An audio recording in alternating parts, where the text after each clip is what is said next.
Hey there, it's Friday and welcome to episode 17 of the Tyrannosaurus Anton blog. Of course, I am Tyrannosaurus Anton, here to tell you about a lot of good stuff today.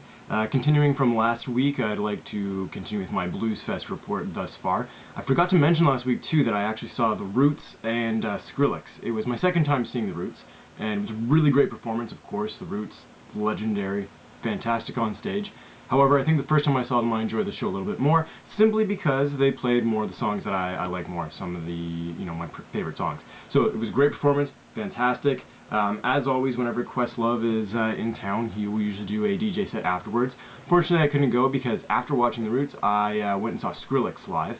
Now, I'm not a huge fan of Skrillex. Honestly, it's not really the kind of stuff I'm going to sit down and listen to on a daily basis. However, seeing him live is fantastic. It was really awesome. The crowd was really intense, though.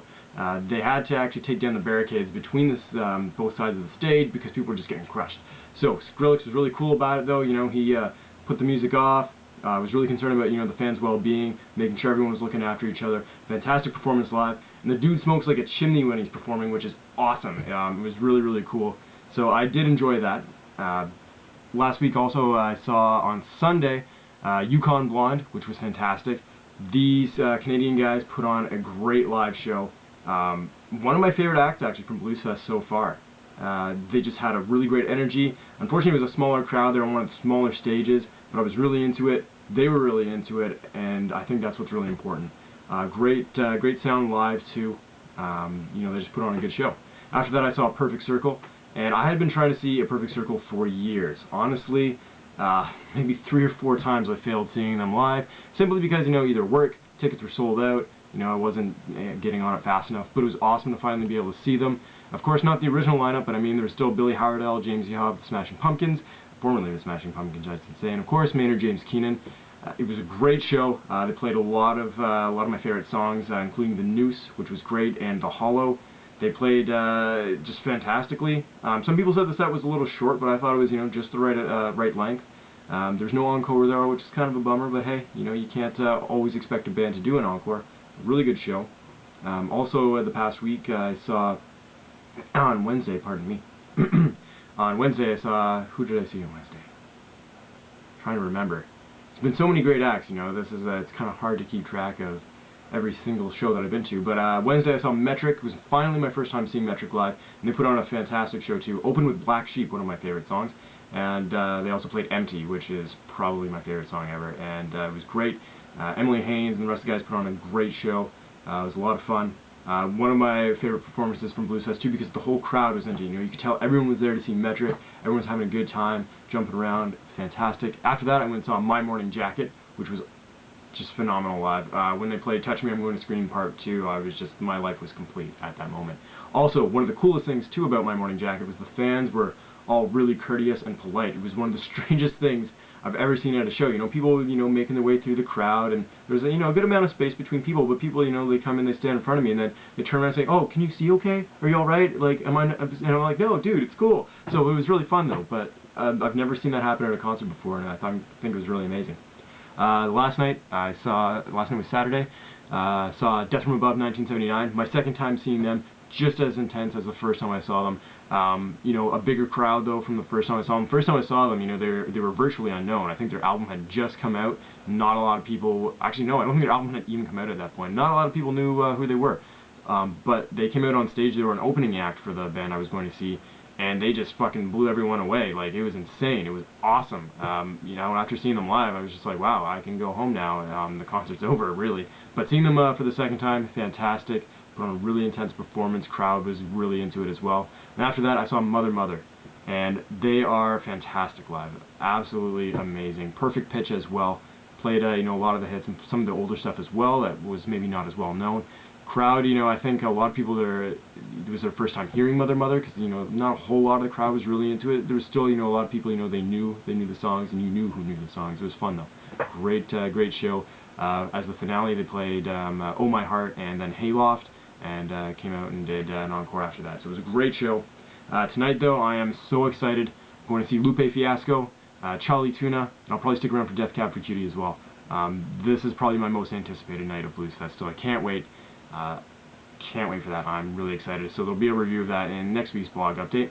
Now, continuing on from 2 weeks ago when I was saying I'd be going through some of my older CDs, you know, talking about stuff people maybe missed.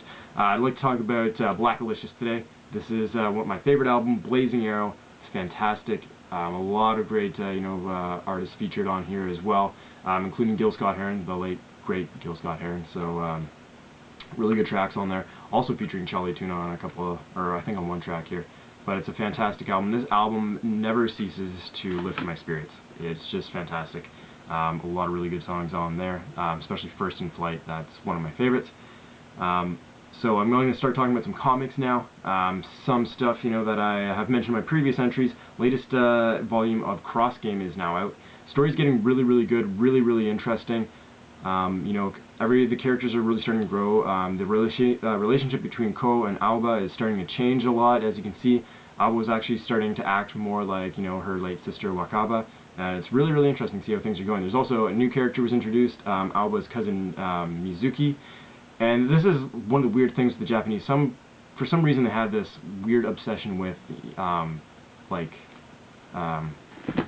know, like cousins and like brothers and sisters, and it's just weird. So that's a little strange. Mizuki's in love with his cousin. It's really bizarre. Anyway, but it's still really good. The story's getting really interesting. Lots of great baseball action in there as well. So definitely worth picking up. I'm really enjoying that. Also, picked up the first volume of Pluto, and this series is fantastic so far. I haven't finished reading through this volume. I'm about halfway through right now, but it's really, really awesome. It takes place in the same world as Astro Boy. You know, Astro Boy created by the great Osamu Tezuka. This series is really, really good so far. It's about you know, this agent. He's sent to investigate 2 different cases that are going on right now, seemingly unrelated, but there's one key clue that ties them both together. So he's investigating the murder of a beloved robot, Mont Blanc, who is killed, and he's also investigating the murder of a robot rights activist, human robot rights activist, who was also murdered. And you know, they seem unrelated, took place around the same time, but they both have these weird horns that were placed on the body, makeshift horns. So it's really cool. It's really interesting to explore the relationships between humans and robots in this universe, and also the relationships between robots and robots. So it's really, really cool. I'm enjoying it so far. Really looking forward to see what happens next.